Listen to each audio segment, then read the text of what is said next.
ಶ್ರೀ ಗುರುಭ್ಯೋ ನಮಃ.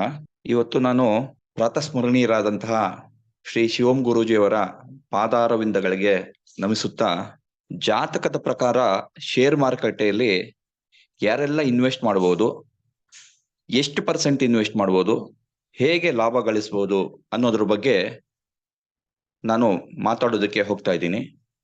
ನಾನು ಆನಂದ್, ರಾಷ್ಟ್ರೀಯ ನಾಡಿ ಜ್ಯೋತಿಷ್ಯ ಪರಿಷತ್ನ ಜ್ಯೋತಿಷ್ಯ ವಿದ್ಯಾರ್ಥಿ. ಸಾಮಾನ್ಯವಾಗಿ ಜನ ತುಂಬಾ ಬೇಗ ಹಣ ಮಾಡಬೇಕು ಅನ್ನೋದ್ರ ಬಗ್ಗೆ ಚಿಂತೆ ಮಾಡ್ತಾ ಇರ್ತಾರೆ. ಹಾಗಾಗಿ ಅವರು ಯಾವ್ಯಾವುದೋ ವ್ಯಾಪಾರ ವಹಿವಾಟುಗಳಲ್ಲಿ ತಮ್ಮನ್ನ ತಾವು ತೊಡಗಿಸ್ಕೊಂಡು ಅದರ ಬಗ್ಗೆ ಮಾಹಿತಿನೇ ಇಲ್ಲದೆ ಸೋಲು ಗೆಲುವುಗಳು ಲಾಭ ನಷ್ಟಗಳಿಂದ ತೊಳಲಾಡ್ತಾ ಇರ್ತಾರೆ.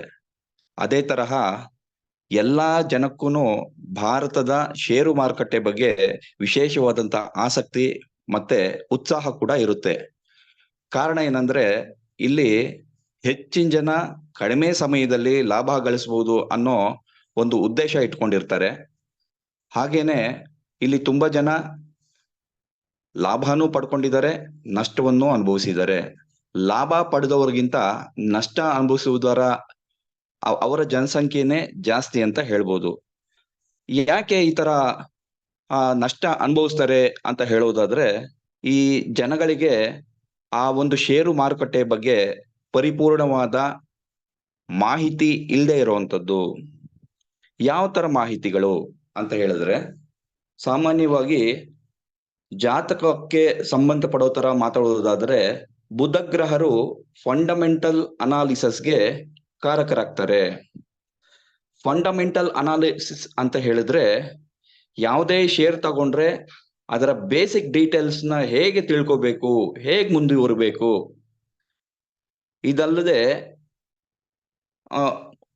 ಇದರ ಬಗ್ಗೆ ಅರಿವಿಲ್ಲದೆ ಏನಾದ್ರು ಮುಂದೆ ಹೋಗಿದ್ದಾರೆ ಅಂತ ಹೇಳಿದ್ರೆ ಅವರು ಖಂಡಿತವಾಗ್ಲೂ ಶೇರ್ ಮಾರುಕಟ್ಟೆಯಲ್ಲಿ ನಷ್ಟ ಅನುಭವಿಸ್ತಾರೆ.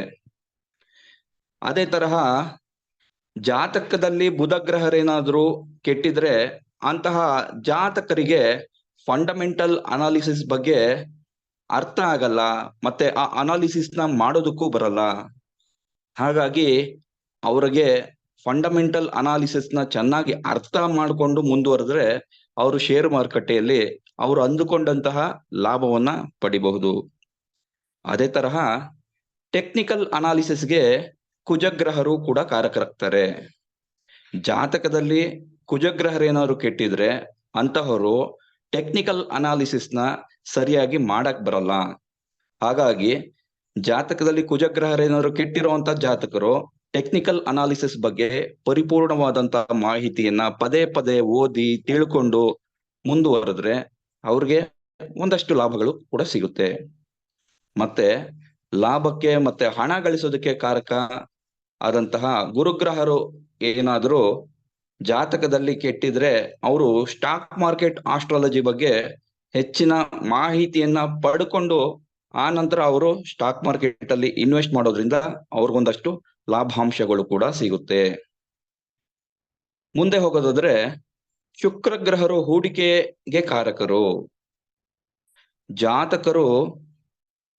ಜಾತಕದಲ್ಲಿ ಶುಕ್ರ ಗ್ರಹರೇನಾದ್ರೂ ಉಚ್ಚಾಭಿಲಾಷಿ ಇದ್ದಾಗ ಅವರು ಯಾವ ಸಮಯದಲ್ಲಿ ಹೇಗೆ ಇನ್ವೆಸ್ಟ್ ಮಾಡ್ಬೋದು ಅಂತ ತಿಳ್ಕೊಬಹುದು. ಶುಕ್ರ ಗ್ರಹರೇನಾದ್ರೂ ಶಾರ್ಟ್ ಟೈಮ್ ಇನ್ವೆಸ್ಟ್ಮೆಂಟ್ ಟೈಮಲ್ಲಿ ಏನಾದ್ರು ರಾಶಿಯಲ್ಲಿ ಏನಾದ್ರು ಸ್ಥಿತವಾಗಿದ್ರೆ ಅವರು ಶಾರ್ಟ್ ಟೈಮ್ ಅಲ್ಲಿ ಹೂಡಿಕೆ ಮಾಡಿ ಬಹುಬೇಗ ಲಾಭವನ್ನ ಪಡಿಬಹುದು. ಅದೇ ತರಹ ಶುಕ್ರ ಗ್ರಹರೇನಾದ್ರೂ ಲಾಂಗ್ ಟೈಮ್ ರಾಶಿಯಲ್ಲಿ ಏನಾದ್ರು ಸ್ಥಿತರಾಗಿದ್ದಾಗ ಇವರು ಯಾವುದೇ ಶೇರನ್ನು ಪಡ್ಕೊಂಡು ತುಂಬಾ ದಿನಗಳವರೆಗೆ ಕಾದು ಅದಕ್ಕೆ ತಕ್ಕಂಗೆ ಲಾಂಗ್ ಟೈಮ್ ಅಲ್ಲಿ ಇನ್ವೆಸ್ಟ್ ಮಾಡೋದ್ರಿಂದ ಇವ್ರಿಗೆ ಒಳ್ಳೆ ಲಾಭಾಂಶ ಸಿಗುತ್ತೆ. ಅದೇ ತರಹ ಶುಕ್ರ ಗ್ರಹರು ಮೀಡಿಯಂ ಟೈಮ್ ರಾಶಿಯಲ್ಲಿ ಏನಾದ್ರೂ ಸ್ಥಿತರಾಗಿದ್ರೆ ಇವರು ಮೀಡಿಯಂ ಟೈಮ್ ನ ಇನ್ವೆಸ್ಟ್ ಮಾಡೋದ್ರಿಂದ ಇವ್ರಿಗೆ ಒಂದಷ್ಟೆಲ್ಲ ಲಾಭಗಳು ಸಿಗುತ್ತೆ ಅಂತ ಹೇಳಿದ್ರೆ ತಪ್ಪಾಗಲ್ಲ. ಮತ್ತೆ ಶೇರ್ ಮಾರ್ಕೆಟಲ್ಲಿ ಹೂಡಿಕೆ ಮಾಡಲು ಜಾತಕರು ಬದಲಾಯಿಸಿಕೊಳ್ಳಬೇಕಾದಂತಹ ಕೆಲವು ನೀಚಾಭಿಲಾಷಿ ಗ್ರಹಗಳ ಗುಣಗಳನ್ನ ನಾನೀಗ ಹೇಳ್ತಾ ಹೋಗ್ತೇನೆ. ಸೂರ್ಯ ಗ್ರಹರೇನಾದ್ರೂ ಜಾತಕದಲ್ಲಿ ನೀಚಾಭಿಲಾಷಿ ಇದ್ರೆ ಇವ್ರಿಗೆ ಯಾವುದೇ ಷೇರುಗಳನ್ನ ಸರಿಯಾದ ರೀತಿಯಲ್ಲಿ ಆಯ್ಕೆ ಮಾಡ್ಕೊಳ್ಳೋದಕ್ಕೆ ಬರೋದಿಲ್ಲ. ಹಾಗಾಗಿ ಅದನ್ನ ಸರಿಯಾಗಿ ಅರ್ಥ ಮಾಡ್ಕೊಂಡು ಮುಂದೆ ಹೋದ್ರೆ ಇವ್ರಿಗೆ ಏನೋ ಒಂದಷ್ಟು ಲಾಭ ಸಿಗಬಹುದು. ಚಂದ್ರಗ್ರಹರೇನಾದ್ರೂ ಜಾತಕದಲ್ಲಿ ನೀಚಾಭಿಲಾಷಿ ಇದ್ದರೆ ಜಾತಕರು ಯಾವ ಶೇರನ್ನ ಪರ್ಚೇಸ್ ಮಾಡ್ಬೇಕು ಅನ್ನೋ ಯೋಚನೆನೇ ಸರಿ ಇರೋದಿಲ್ಲ. ಯಾವ ಟೈಮಲ್ಲಿ ಮಾಡ್ಬೇಕು, ಹೇಗ್ ಮಾಡ್ಬೇಕು, ಯಾವಾಗ ಎಂಟ್ರಿ ಆಗ್ಬೇಕು, ಯಾವಾಗ ಎಕ್ಸಿಟ್ ಆಗ್ಬೇಕು ಅನ್ನೋ ಯೋಚನೆನೇ ಇವ್ರಿಗೆ ಸರಿಯಾಗಿರೋದಿಲ್ಲ. ಕುಜಗ್ರಹರೇನಾದ್ರೂ ಜಾತಕದಲ್ಲಿ ನೀಚಾಭಿಲಾಷಿ ಇದ್ದರೆ ಜಾತಕರಿಗೆ ಯಾವ ಶೇರಲ್ಲಿ ಇನ್ವೆಸ್ಟ್ ಮಾಡ್ಬೇಕು ಅನ್ನೋ ಧೈರ್ಯವೂ ಇರೋದಿಲ್ಲ, ಸರಿಯಾದ ಪ್ರಯತ್ನನೂ ಮಾಡೋದಿಲ್ಲ ಇವರು. ಬುಧಗ್ರಹರೇನಾದ್ರೂ ಜಾತಕದಲ್ಲಿ ನೀಚಾಭಿಲಾಷಿ ಇದ್ರೆ ಇವ್ರಿಗೆ ಸರಿಯಾದ ಪ್ಲಾನಿಂಗ್ ಮಾಡೋದಕ್ಕೆ ಬರಲ್ಲ, ಯೋಜನೆಗಳನ್ನು ಕೂಡ ಸರಿಯಾಗಿ ಮಾಡೋದಕ್ಕೆ ಬರಲ್ಲ. ಹಾಗಾಗಿ ಇವರು ಸರಿಯಾದ ಯೋಜನೆ ಮಾಡದೆ, ಪ್ಲಾನ್ ಮಾಡದೆ ಮುಂದಕ್ಕೆ ಹೋಗೋದ್ರಿಂದ ಮಾರ್ಕೆಟ್ ಅಲ್ಲಿ ನಷ್ಟ ಅನುಭವಿಸ್ತಾರೆ.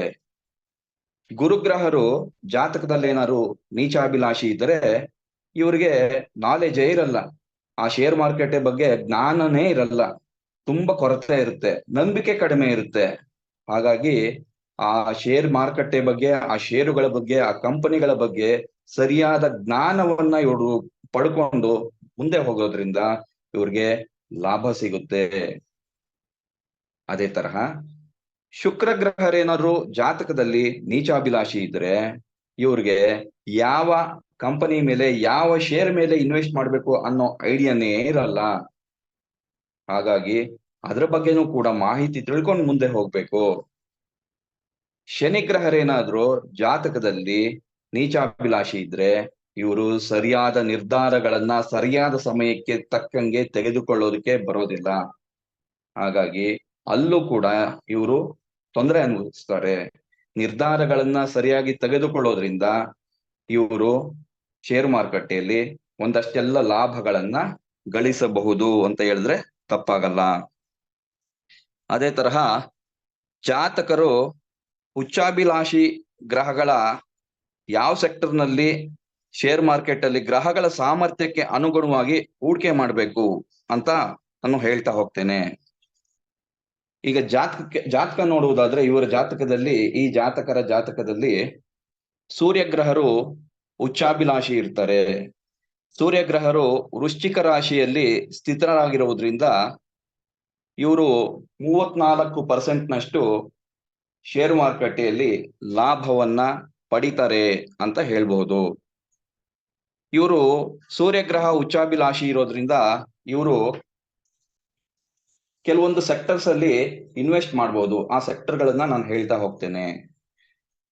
ಮೊದಲನೇದಾಗಿ power sector, media sector, nuclear energy, government public sector units.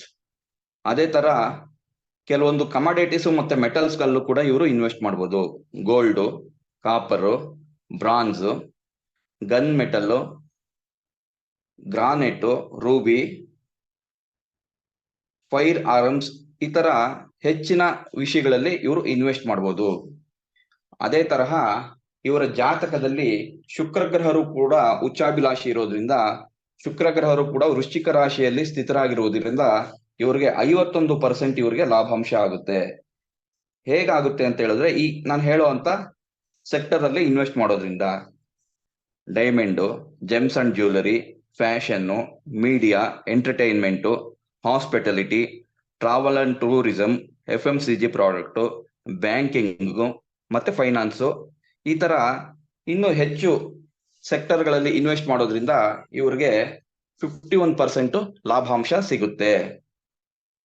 ಅದೇ ತರಹ ಜಾತಕದಲ್ಲಿ ಶುಕ್ರಗ್ರಹರು ಕೂಡ ಇವರಿಗೆ ಉಚ್ಚಾಭಿಲಾಷಿ ಇರೋದ್ರಿಂದ ಧನಸ್ಸು ರಾಶಿಯಲ್ಲಿ ಸ್ಥಿತರಾಗಿರೋದ್ರಿಂದ ಇವರಿಗೆ 102% ಇವರಿಗೆ ಲಾಭಾಂಶ ಸಿಗುತ್ತೆ.